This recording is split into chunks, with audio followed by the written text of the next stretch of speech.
আমি জুলাইকে দেখি একেবারে 100 ভাগ মাইনাস হয়ে যেতে দেখি। বাংলাদেশ আওয়ামী লীগকে তখন যখন এদেশের প্রায় প্রতিটা মানুষ, প্রতিটা দল মত নির্বিশেষে অন্তরে তীব্র ঘৃণা এক দল আর এক দলের প্রতি, এগুলো সব ভুলে যে এই বাংলাদেশের জন্য সবাই যখন দাঁড়িয়েছে, সবাই যুদ্ধ করেছে, সবাই রাস্তায় নেমে এসেছে।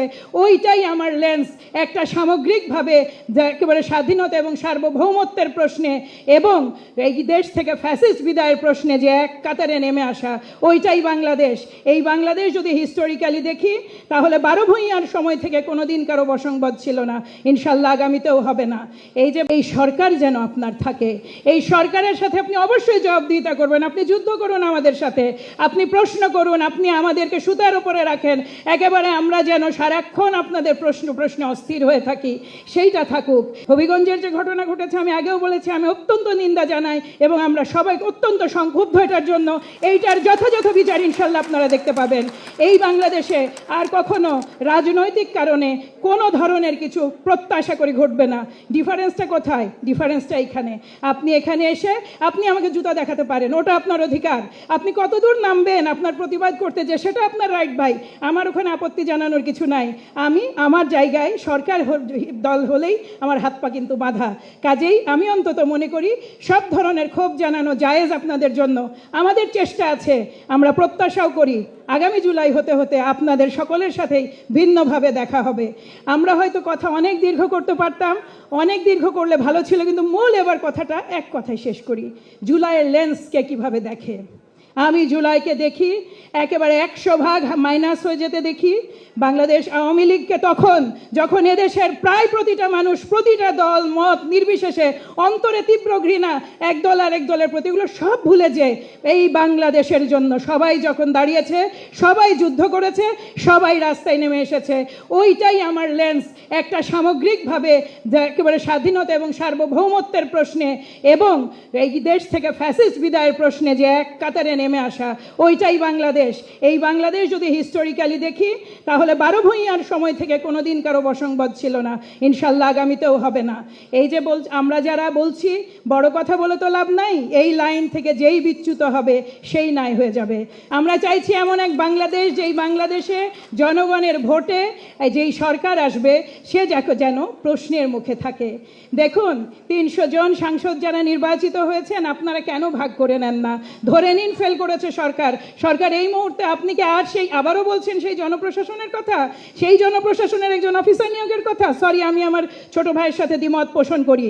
সেই জনপ্রশাসন যার বৃহদাংশ আওয়ামী সরকারের পিলার হয়ে দাঁড়িয়েছিল, তাদের যখন আপনি একটা অফিসার নিয়োগ করবেন, অ্যাসাইন্ড অফিসার ফর জুলাই যোদ্ধা, আর কোনো দিন কিছু পাওয়া যাবে না। কেন ভাই, আপনার নির্বাচনী এলাকায় কয়জন আছেন? কয়জন মারা গেছেন আপনার নির্বাচনী এলাকায়? আপনি তো, আমার ছোট ভাই বলে গেলেন, 56 জন। এই 56 জনের দায়িত্ব 1,06,000 ভোটে যিনি জিতে এসেছেন, তিনি 56 জনের বিষয় নিয়ে কেন সংসদে কথা বলবেন না? কেন মন্ত্রণালয়গুলোতে যাবেন না? এই 300 সাংসদ কেন তাদের দায়িত্ব পালন করবেন না? আপনারা শুরু করুন, বিরোধী দলেরা, সরকারি দল যদি করতে না পারে তখন তাকে দোয়া দেওয়া যাবে, তখন তাকে ধরতে হবে। আমি আপনাদেরকে বলি, আমরা সব সময় ইম্প্রোভাইজ করেছি। সরকারি দলের প্রতিনিধি হিসেবে কথা বলার বিপদ অনেক।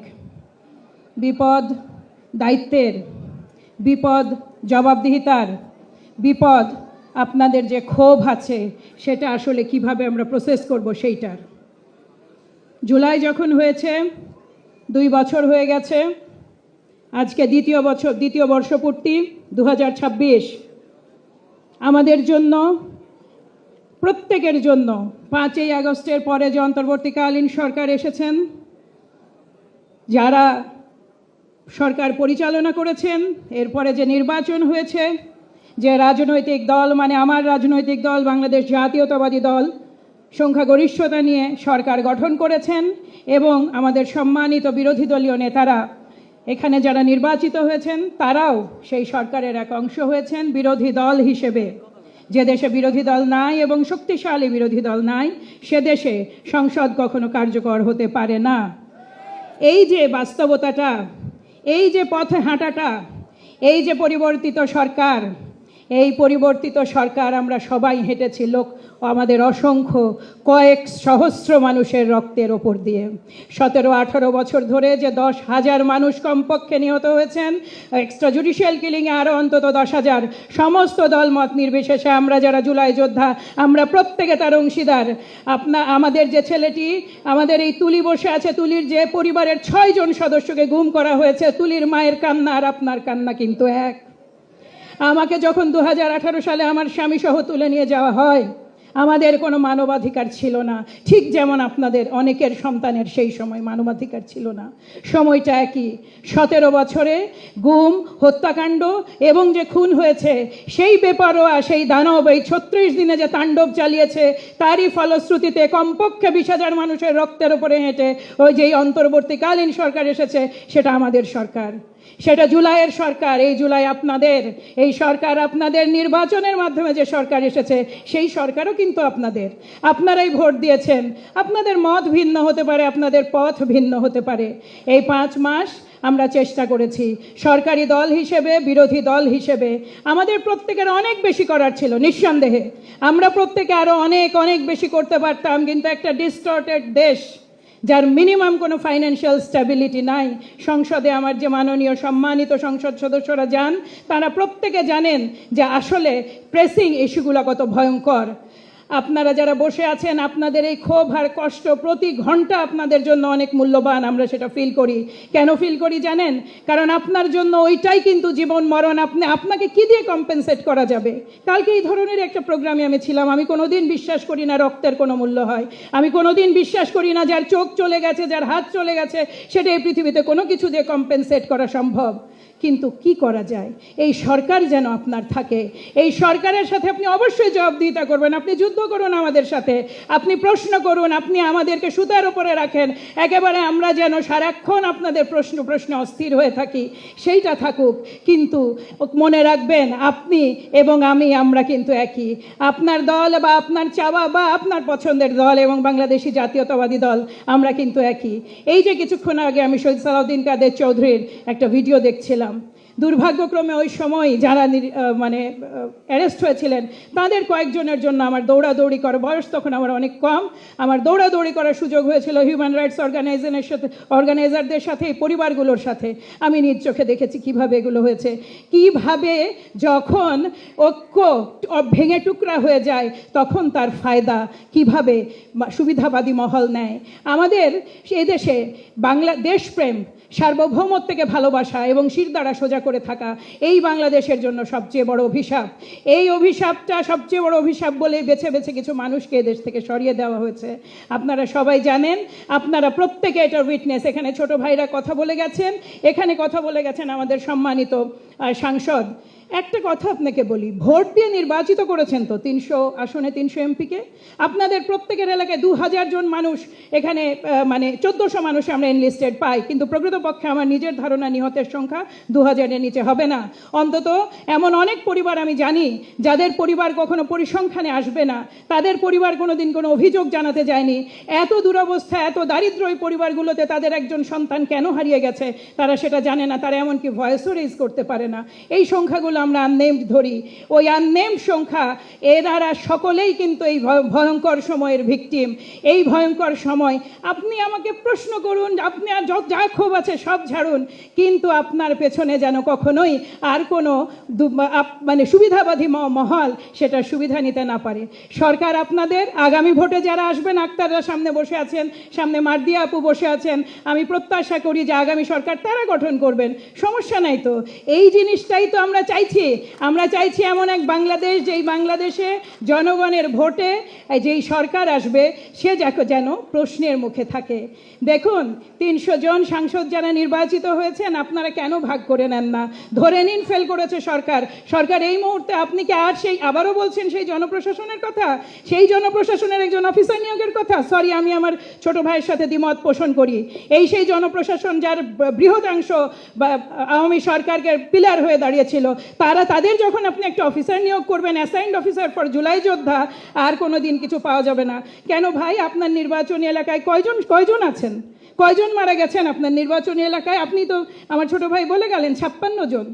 এই 56 জনের দায়িত্ব 1,06,000 ভোটে যিনি জিতে এসেছেন, তিনি 56 জনের বিষয় নিয়ে কেন সংসদে কথা বলবেন না, কেন মন্ত্রণালয়গুলোতে যাবেন না, এই 300 সাংসদ কেন তাদের দায়িত্ব পালন করবেন না?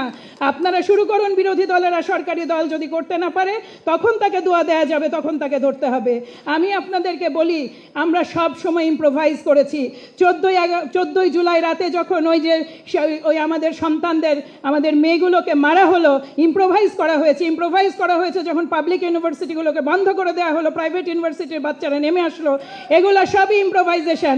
এবং এই সামনে যদি একটা সমস্যা আছে, সরকার কি একা কখনো ফাংশন করতে পারে? সরকার কোনোদিন কোনো দেশে একা ফাংশন করতে পারে না। সরকার আপনারা, সরকার আমরা। হয়তো সিটটা ডিফারেন্ট, আপনার সিটের নাম বিরোধী দল, আমার সিটের নাম সরকারি দল, এর বাইরে কিন্তু কোনো ডিফারেন্স নাই। স্ট্র্যাটেজিক্যালি আপনি পয়েন্ট রেজ করেন, আপনি নিজের কাছে ক্লিয়ার থাকেন। দেখুন, আপনারা অনেকে অনেক কথা বলছেন, নিঃসন্দেহে মামলা হয়নি, কিন্তু তারপরেও নাই করেও এই 5 মাসে 80টা মামলা দায়ের করা হয়েছে আমাদের এই আন্তর্জাতিক অপরাধ ট্রাইব্যুনালে। এগুলো কেন জেলা ভিত্তিক দেওয়া হয় না জানেন? যখনই জেলা ভিত্তিক মামলাগুলো দেওয়া হয়েছে, আমাদের অভিজ্ঞতা বলে আমরা প্রায় 3.5 থেকে 4.5 মামলা করা হয়েছিল। আমি নিজেই রাজশাহীতে কয়েকটা মামলা নিজে ব্যাকআপ দিয়েছি।